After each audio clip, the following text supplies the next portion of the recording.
এই কয়েকদিনের জিন্দেগিতে কি ওয়ারেন্টি, কি গ্যারান্টি? তারপরে আল্লাহ তাআলা তার পক্ষ থেকে এক গ্যারান্টি দিছেন, এক ওয়ারেন্টি দিছেন যে দেখো, তোমরা তোমাদের নিজেদের সুখ শান্তির ফয়সালা তোমরা নিজেদের হাতে নিও না, নিজেদের চিন্তা চেতনায় নিও না। আমি তোমাদেরকে বানাইছি, আমি তোমাদেরকে সৃষ্টি করছি। কোন পথে, কোন রাস্তায় চললে তোমরা শান্তি পাবা, আরাম পাবা, আমি জানি।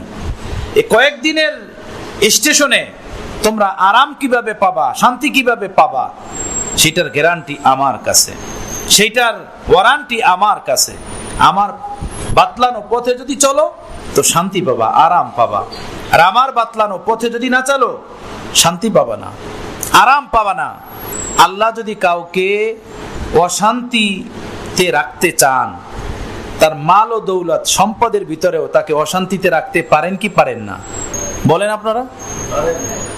যে কয় টাকা আপনার আমার ঘরে পকেটে এখন আছে বা থাকে, এই বর্তমান বাজারে ঘরে পকেটে যে কয়টা থাকে এবং যে কয় টাকা দৈনন্দিন জীবনে আপনারা কামান, একটা লেবারও কাজ করে 800-1000 টাকা কামায়, 500-600 টাকা কামায়।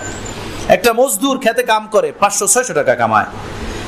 একজন মানুষ তার রিক্সা অটো নিয়ে বের হয় বাসা থেকে, 1000-1200 টাকা কামায় ঘরে নিয়ে আসে। বলেন আমার আপনার বাপদাদারা যারা ছিলেন মুরব্বীরা, ওনরা কি এত টাকা কামাই করছেন? এত টাকা তারা দেখছেন কোনোদিন? তারা দেখেনও নাই। টাকা পয়সার ভিতরেও যদি আল্লাহ তাআলা চান অশান্তিতে রাখতে, তো এই রকমের মানুষ আমাদের সমাজে, আত্মীয় স্বজনের ভিতরে, আপনজনের ভিতরে, আমার আপনার ভিতরে আছে কি নাই, যে টাকা পয়সা থাকা সত্ত্বেও হাজারো কষ্টে লিপ্ত, হাজারো পেরেশানিতে লিপ্ত? মাছ পানি থেকে উঠাইলে যেভাবে লাফায়, তার এই দুনিয়ার জীবনটা সেভাবে ছটফট ছটফট করতেছে। তার চেহারা দেখলে বোঝা যায়, তার চোখ চাহনি দেখলে বোঝা যায়, তার পাশে বসলে তার জ্বালা শুনলে বোঝা যায় যে কি আরাম আর কি সে অশান্তির ভিতরে এখানে বসবাস করতেছে। অথচ বাড়ি আছে, বিল্ডিং আছে, কারেন্ট আছে, ফ্রিজ আছে, এসি আছে, গাড়ি আছে, তারপর অশান্তি। আল্লাহ যদি চান কাউকে অশান্তিতে রাখতে, সে তার অট্টালিকা, অর্থকরী, দালান কোঠা, অর্থকরী, টাকা পয়সা, তার ভিতরেও অশান্তিতে থাকবে এবং অশান্তিতে আছে অসংখ্য মানুষ। আল্লাহ যদি চান কাউকে শান্তিতে রাখতে, আল্লাহ তাকে তার কুরের ঘরে, ঝুপড়ির ভিতরে, অর্থকরী না থাকা সত্ত্বেও তাকে শান্তিতে, আরামে, মুস্তিতে, আনন্দে, খুশিতে আল্লাহ তাআলা রাখতে পারেন। কারণ শান্তি এবং অশান্তি এ দোনোটার চাবিকাঠি আল্লাহ তাআলার হাতে। আল্লাহ তার নিজ কুদরতি হাতে রাখছেন। এইটা কথা বুঝতেছেন? নিজ কুদরতি হাতে, যে আল্লাহ তাআলার হাতে দুনিয়ার শান্তির চাবিকাঠি, সে আল্লাহ তাআলা বলেন ওমাইয়াত্তাকিল্লাহা ইয়াজআল লাহু মিন আমরিহি ইউসরা। যদি তোমরা মুত্তাকি হও, পরহেজগার হও, আমার হুকুম মতো জীবন যাপন করো, আমার হুকুম মতো তোমরা চলো, তাহলে তোমার জীবনের প্রতিটা কাজে আমি সহজ করে দিব, আসান করে দিব। একজন মানুষ একবার এখানে আসছে, আমাকে বলল আমি স্বর্ণ ধরলেও ছাই হয়ে যায়, আমার কপালটা এমন, স্বর্ণ ধরলেও ছাই হয়ে যায়।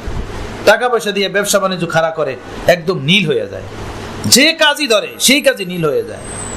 আল্লাহ তাআলা বলেন তুমি যদি আমাকে রাজি খুশি করতে পারো, আমার খুশির পথে তুমি চলতে পারো, আমার সন্তুষ্টির রাস্তায় যদি তুমি চলতে পারো, তো ইয়াজআল লাহু মিন আমরিহি ইউসরা, আমি তোমার জীবনের সকল কাজে আমি আসান করে দিব, সহজ করে দিব। সকল কাজে আমি তোমার জন্য আসানি করব, সহজ করব। এই ওয়াদা কার? আল্লাহর। এই দুনিয়াতে একটু শান্তি পাওয়ার জন্য কত কষ্ট, কত ক্লেশ, কত মেহনত আমরা করি।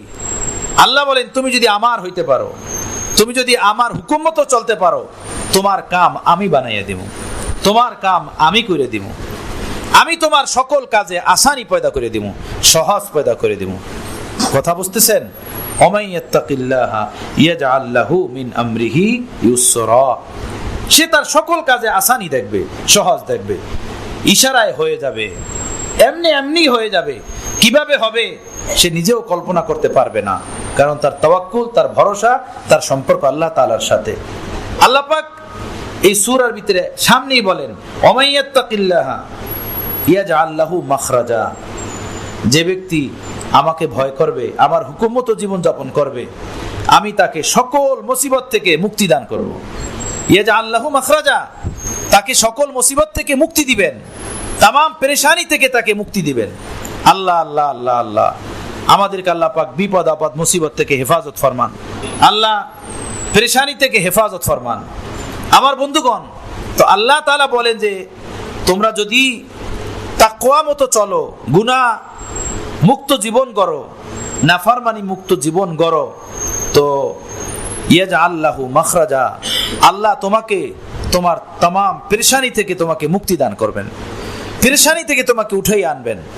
এরপরে আল্লাহ তাআলা বলেন ওয়ারযুকহু মিন হাইসু লা ইয়াহতাসিব, যে রিজিকের জন্য এত কষ্ট, রিজিকের জন্য এত মেহনত, যে রিজিকের জন্য এত দিন জাগা রাত জাগা আমি আর আপনি, আর এত কষ্ট নিজের জীবনের উপরে বরদাস্ত করি, আল্লাহ তাআলা বলেন ওই আল্লাহ তাআলা তোমাকে তার সাথে গভীর নিবিড় সম্পর্কের বদৌলতে, তাকওয়া পরহেজগারির বদৌলতে এমন স্থান থেকে তোমাকে রিজিক দিবেন যে তুমি কল্পনাও করতে পারবে না যে এই রিজিক তোমার কাছে কোত্থেকে আসলো। ওয়ারযুকহু মিন হাইসু লা ইয়াহতাসিব, এমন জায়গা থেকে তোমার রিজিকের ব্যবস্থা করবেন যেখান থেকে রিজিক পাওয়ার তোমার কোনো ধারণা ছিল না, যেখান থেকে তোমার রিজিক পাওয়ার কোনো চিন্তা চেতনা ছিল না। আল্লাহ তোমাকে এমন জায়গা থেকে চলার জন্য রিজিকের ব্যবস্থা করে দিবেন। কষ্ট তো মানুষ টাকা পয়সার জন্যই করে, টাকা পয়সা হাসিল করার জন্যই করে। আল্লাহ তাআলা বলেন আমার খুশি মতো যদি চলো তা আমি তোমাকে রিজিক দিব, আমি তোমাকে রিজিক দান করব এমন জায়গা থেকে যেটা তুমি কল্পনা করতে পারবে না। এখন একটা প্রশ্ন, হয়তো রিজিক কি? এমন মানুষ যে সুদ খায়, ঘুষ খায়, নামাজ পড়ে না, দাড়িস আছে, মসজিদের কাজদা বেরে না, ঈদের নামাজটা পর্যন্ত পড়ে না, জুমার নামাজটা পর্যন্ত পড়ে না, এরা দেখি বড় বড় আলিশান বিল্ডিং এর ভিতরে থাকে, আলিশান গাড়ির ভিতরে চলে, তাই না? আমি ঈদে নামাজ পড়তে আসি, জুমা পড়ি, নামাজ পড়ি, ওয়াক্তে নামাজ পড়ি, আমার তো পেট চলে না, আমার তো ঘর চলে না। এর একটা প্রশ্ন হয় না? আমার বন্ধুগণ, এটাও তো বুঝতে হবে যে আমাদের বুঝার ভুল কোথায়। রিজিক কাকে বলে? রিজিক কি শুধু ওইটা যেটা আমরা কামাই, টাকা পয়সা, ধন সম্পদ, এইটা কি রিজিক? এইটাই রিজিক না, এটা ভুল কথা। কোরআনে পাকের ভিতরে আল্লাহ পাক বারবার বলছেন রিজিক কাকে বলে। নেক সন্তান, এটা হলো রিজিক। কথা বুঝতেছেন? আল্লাহ আপনাকে ফরমাবরদার সন্তান দান করছেন, আপনার ছেলে মেয়েরা আপনার অবাধ্যে চলে না, আপনাকে কষ্ট দেয় না, আল্লাহর হুকুম মতো চলে, এটা আল্লাহ পাকের পক্ষ থেকে রিজিক। আল্লাহ পাকের বন্দেগী করার তৌফিক আপনি পাইতেছেন, নামাজ আপনি পড়েন, রোজা আপনি রাখেন, পর্দা আপনি করেন, ঘর থেকে গানা বাজনা এগুলোকে দূরে সরাইয়া রাখছেন, এটাও আল্লাহ পাকের পক্ষ থেকে একটা রিজিক। আল্লাহ আপনাকে সুস্থ স্বাস্থ্য দান করছেন, সুস্থ জীবন দান করছেন, পাগল না, বোবা না, অন্ধ না, লুলা না, খোড়া না, অসুস্থ হাসপাতালের বেডে না, আল্লাহ একটা সুস্থ দেহ আপনাকে দান করছেন, এটাও আল্লাহ পাকের পক্ষ থেকে আজিমুস শান এক রিজিক আপনাকে আল্লাহ তাআলা দান করছেন। কথা বুঝতেছেন? অনেক বড় রিজিক। আল্লাহ আপনাকে অন্ধ বানান নাই, আল্লাহ আপনাকে পাগল বানান নাই, এটা আপনাকে আপনার উপর আল্লাহ পাকের পক্ষ থেকে আজিমুস শান এক রিজিক। এক রিজিক কি রিজিক না, এটা আমি আরেকটু আপনাকে বুঝাই। আপনার দুইটা চক্ষু আছে, আমি আপনাকে বললাম ভাই আপনাকে আমি 1 কোটি টাকা দিব, আপনার চক্ষু দুইটা আমাকে দিয়ে দেন, আপনি অন্ধ হয়ে যাবেন, 1 কোটি টাকা আপনি নেন। বলেন আপনি নিবেন 1 কোটি টাকা? নিবেন? অথবা বললাম যে ভাই আপনার হাত দুইটা আমি কাইটা নিব, আর এই এলাকার মন্ত্রী আপনাকে বানাইয়া দিব, আপনার হাত দুইটা আপনি আমাকে দেন, আপনি আপনার হাত দুইটা দিবেন মন্ত্রী হওয়ার জন্য? হ্যাঁ, এখন বোঝেন, এখন আপনি বোঝেন। আমি আর আপনি তো বুঝি মন্ত্রিত্ব পদ, এমপির পদ, চেয়ারম্যানের পদ, কমিশনারের পদ এবং ব্যাংকের চেক, এইটাই হলো রিজিক। দামি গাড়ি, দামি বাড়ি, এইটাই হলো রিজিক, এইটাই হলো সম্পদ, আর কিছু সম্পদ না। এমনও মানুষ আছে কোটি কোটি টাকার মালিক, একটা সন্তান নাই। বহু মানুষ আমি জানি এরকমের, সন্তান হাসপাতাল থেকে কি নাই না পালে। কথা বুঝতেছেন? সন্তানের জন্য তড়পাইতেছে। ছেলে আছে, মেয়ে নাই, মেয়ে আছে, ছেলে নাই। অথবা সম্পদ আছে, আল্লাহর কোনো পরিচয় তার জিন্দেগিতে নাই। কথা বুঝতেছেন? আল্লাহর সাথে কোনো সম্পর্ক তার নাই। দুনিয়াবি সম্পদ, পার্থিব জগতের ঘরবাড়ির সম্পদ, টাকা কড়ি সম্পদ তার আছে। তো সম্পদ শুধু ওইটাই না যেটা আমরা বলি। কথা বুঝতেছেন? হ্যাঁ, সুস্থ জিন্দেগি, এটাও আল্লাহ পাকের পক্ষ থেকে সম্পদ। নেক সন্তান, এটা আল্লাহ পাকের পক্ষ থেকে সম্পদ। আল্লাহর বন্দেগী করতে পারা, এটা আল্লাহ পাকের পক্ষ থেকে সম্পদ। আল্লাহর জমিনে থাইকা আল্লাহর হুকুম মতো চলতে পারা, এইটাও আল্লাহ পাকের সম্পদ। কথা বুঝতেছেন? এগুলো সব আল্লাহ পাকের রিজিক। কাউকে আল্লাহ পাক বাহ্যিক রিজিক, টাকা পয়সার রিজিক দিছেন, সুস্থতার রিজিক দেন নাই। কাউকে সুস্থতার রিজিক দিছেন, টাকা পয়সার রিজিক দেন নাই। কথা বুঝতেছেন? কাউকে টাকা পয়সা দিছেন, সন্তানের রিজিক দেন নাই। কাউকে আল্লাহ পাক সন্তানের রিজিক দিছেন, কিন্তু নেক শিক্ষা, কোরআন ও শিক্ষার সম্পদ আল্লাহ পাক তার ঘরে দেন নাই। সন্তান আছে 5টা, একটাও আলেম হইতে পারে নাই, একটাও হাফেজে কোরআন হইতে পারে নাই, একটাও পশ্চিম চেনে না, একটাও কোরআন ধরতে জানে না। এই সন্তান আছে ঠিক, কিন্তু সুশিক্ষার সম্পদ, সুশিক্ষাও যে দ্বীনি শিক্ষা, আল্লাহ পাকের কোরআন ও সুন্নাহর শিক্ষাও যে একটা সম্পদ, এটা থেকে সে বঞ্চিত, এটা থেকে সে মাহরুম। কথা বুঝতেছেন? টাকা পয়সা আছে, আরাম নাই, সুখ নাই, শান্তি নাই, সুখের সম্পদ থেকে সে বঞ্চিত। আর এমন মানুষ আছে টাকা পয়সা নাই, কিন্তু মুখে থেকে হাসি তার নামে না। কথা বুঝতেছেন? অর্থকড়ি তার নাই, ব্যাংক ব্যালেন্স তার নাই, কিন্তু মুখ থেকে তার হাসি নামে না। আর এমনও পয়সাওয়ালা মানুষ আছে, কোটি কোটি টাকার মালিক, কিন্তু তার মুখে সপ্তাহ মাসে একদিন হাসি দেখা যায় না, হাসি ফোটে না। আছে কি না এরকমের? হ্যাঁ, এই হাসি, এই সুখ শান্তি, এইটাও সম্পদ। যেভাবে শিল্পপতির শিল্প কারখানা সম্পদ, সুখ শান্তি যেটা আল্লাহ পাক তার নেক বান্দাদেরকে দান করেন, এইটাও সম্পদ। কথা বুঝতেছেন? আল্লাহ কাউকে এইটা দিছেন, কাউকে ওইটা দিছেন। তবে শোনেন, এই দুনিয়াতে যত মানুষ যা কিছু করে সুখ পাওয়ার জন্য, শান্তি পাওয়ার জন্য, আরাম পাওয়ার জন্য, আনন্দ পাওয়ার জন্য, আল্লাহ তাআলা বলেন এই সুখ শান্তির চাবিকাঠি আমি আল্লাহর হাতে, আমি আল্লাহর হাতে, আল্লাহর হাতে। আমি সম্পদের ভিতরেও অশান্তিতে রাখতে পারি, আর গুরবত অভাবের ভিতরেও আমি শান্তিতে রাখতে পারি। আমি আল্লাহ তাআলা এমন নজির, এমন ঘটনা এই দুনিয়াতে অসংখ্য ঘটাইছে, অসংখ্য ঘটতেছে। এখনো সমাজের যারা নিক্কার লোক, পরহেজগার লোক, মুত্তাকি লোক, দেখেন তারা আর্থিকভাবে বাহ্যিক সম্পদে কম থাকলেও সুখ শান্তির দিক থেকে সম্পদশালীদের চেয়ে অনেক ভালো আছে। তারা অনেক আরামের জীবন তারা যাপন করে, অনেক সুখের জিন্দেগি তারা যাপন করে। আল্লাহ পাক তাদের অন্তরকে এভাবে তার কুদরতি হাতে প্রলোভন দিয়ে রাখেন। কথা বুঝতেছেন?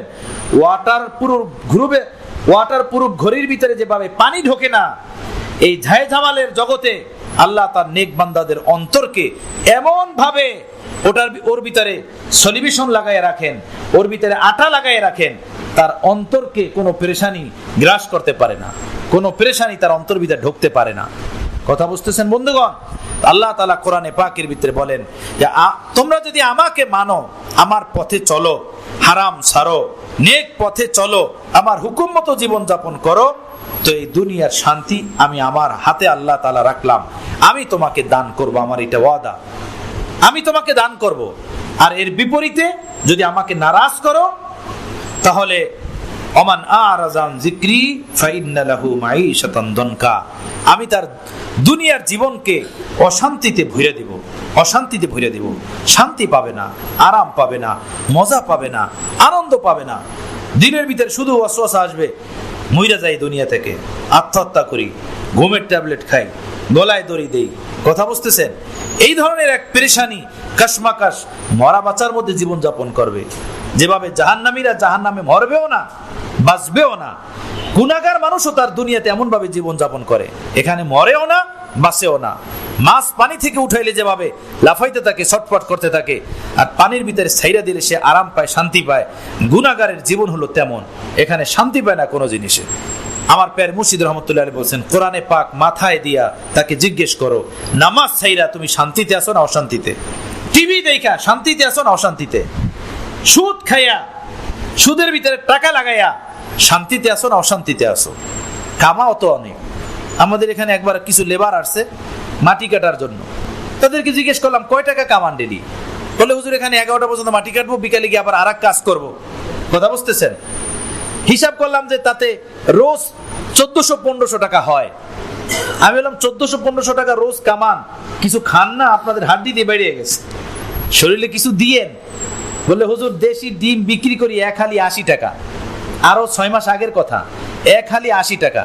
আমি বললাম দেশি ডিম এক হালি 80 টাকা বিক্রি করেন, শুধু বিক্রি করেন না, দেহে কিছু দিয়েন।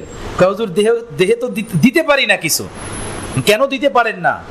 এখানে সকাল 11টা পর্যন্ত কাজ করলেন 500-600 টাকা রোজ, আবার বিকালে গিয়ে বলতেছেন অমুক জায়গায় কাজ করবেন, সেখান থেকে 600-700 টাকা পাবেন, 1300-1400 টাকা কামান, তারপরেও দেহে কিছু দিতে পারেন না। 1300-1400 টাকা ডেলি কামাইলে মাসে কত হয়? কত হয় মাসে? 1000 টাকা কামাইলে তো মাসে 30,000 টাকা হয়। আমি বললাম আমাদের একজন মাদ্রাসার ওস্তাদ মাসে বেতন 8,000-9,000 টাকা, মাত্র 8,000-9,000 টাকা সে মাসিক বেতন পায়। কথা বুঝতেছেন? তো আপনারা এতগুলো টাকা আপনাদের দেহে শরীরে কিছু কাপড় নাই, দেহের ভিতরে গোস্ত নাই, আরো বলতেছেন যে কিছু খাইতে পারি না। বিষয়টা কি? বললো যে কিস্তি মাইরা দিছে, আমাদেরকে কিস্তি শেষ করে দিছে। কথা বুঝতেছেন? ওই যে 1 লাখ টাকা উঠাইছে, উঠে কিছু একটা করছে, এখন তার জন্য দিন রাত 24 ঘন্টার দৌড় আর দৌড়। এত কামাইয়াও পেটে নাই, পিঠে নাই, এত কামাইয়াও দেহে নাই, এবং শরীর বাহিরে নাই, ভিতরে নাই। কথা বুঝতেছেন? হ্যাঁ। আমি বললাম আমাদের হুজুরদের পোশাক কেমন, হুজুরদের চেহারা কেমন? বেতন পায় 7,000, 8,000, 9,000 টাকা, আর 30-35,000 টাকা কামাইয়াও ভালো কাপড় পরতে পারেন না, দেহে কেউ কিছু দিতে পারেন না। সুখ শান্তি আল্লাহর হাতে, আল্লাহর হাতে। কেউ এখন তো এক জমানা ছিল টাকা পয়সা ভিতরে মানুষ বরকত পাইতো, বরকত তালাশ করত। এখন শুধু অঙ্ক তালাশ করে, আমি 35,000 কামাই, 40,000 কামাই, 20,000 কামাই, 25,000 কামাই। এইটা দেখে না আমার এই 25,000-এর ভিতরে শান্তি কতটুকু, আমার এই 20,000-এর ভিতরে আরাম কতটুকু, সুখ কতটুকু, সেইটা দেখে না। সুখ শান্তি আল্লাহ পাকের হাতে। আমার বন্ধুগণ, আল্লাহ পাকের হাতে।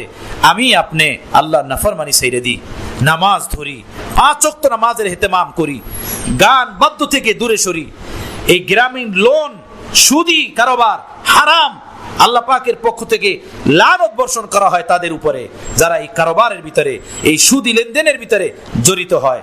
রাসূল পাক সাল্লাল্লাহু আলাইহি সাল্লাম বলছেন, সুদের 46তম গুনাহ, 46টা গুনাহ, এর 46তম গুনাহ হলো এই নিজের মায়ের সাথে জিনা করা। নাউজুবিল্লাহি মিন যালিক। দাড়িওয়ালা, টুপিওয়ালা, নামাজি সব সমানে টাকা উঠাইয়া পরে ঘর বানায়, পোলারে বিদেশ পাঠায়, দোকান কেনে, গাড়ি কেনে, অটো কেনে, সুদে টাকা উঠাইয়া। কেউ পছন্দ করে এই কথাটা, যে কথাটা আমি এখন বললাম? কারো মায়ের দিকে কেউ তাকাক, এইটাও তো কেউ পছন্দ করে না। কিন্তু রসুলে মাকবুল, ওই পবিত্র জবান, যে জবান কোনোদিন মিথ্যা স্পর্শ করে নাই, গীবতের স্পর্শ করে নাই, হিংসুকলা কোনো কথা স্পর্শ যেই জবান করে নাই, সেই পবিত্র জবানের কথা যে সুদের 46তম গুনাহ হলো এই যে নিজের মায়ের সাথে জিনা করা। নাউজুবিল্লাহি মিন যালিক। আল্লাহ আমাকে আপনাকে হেফাজত ফরমান। সমাজের ভিতরে দেখা যায় 60% মানুষ এই অভিশাপের ভিতরে লিপ্ত। কথা বুঝতেছেন? আল্লাহ নবীর বদদুয়া সে গ্রহণ করলো, আল্লাহ নবীর বদদুয়া গ্রহণ কইরাও সে এই অভিশাপের ভিতরে লিপ্ত, এই অভিশাপের ভিতরে লিপ্ত। অথচ তার মেয়ের দিকে কেউ তাকাক, তার মার দিকে কেউ তাকাক, এই দেশে পছন্দ করে না। অথচ সাইয়্যিদুল মুরসালিন, ওই পবিত্র হাস্তি যার জীবনে কোনো গুনাহ নাই, সেই মানুষটা এই বদদুয়া করছেন এবং এই কথা বলে গেছেন। আল্লাহ তাআলা আমাদেরকে হেফাজত ফরমান। এজন্য বললাম ভাইয়েরা, শান্তি আল্লাহর হাতে, আরাম আল্লাহর হাতে, সুখ আল্লাহর হাতে।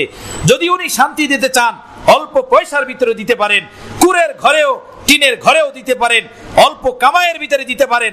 আর উনি যদি অশান্তিতে রাখতে চান, অশান্তি দেন, তো কোটি টাকার ভিতরেও, বিল্ডিং এর ভিতরেও, বিদেশি টাকা পয়সা রিয়ালের ভিতরেও উনি অশান্তিতে রাখতে পারেন।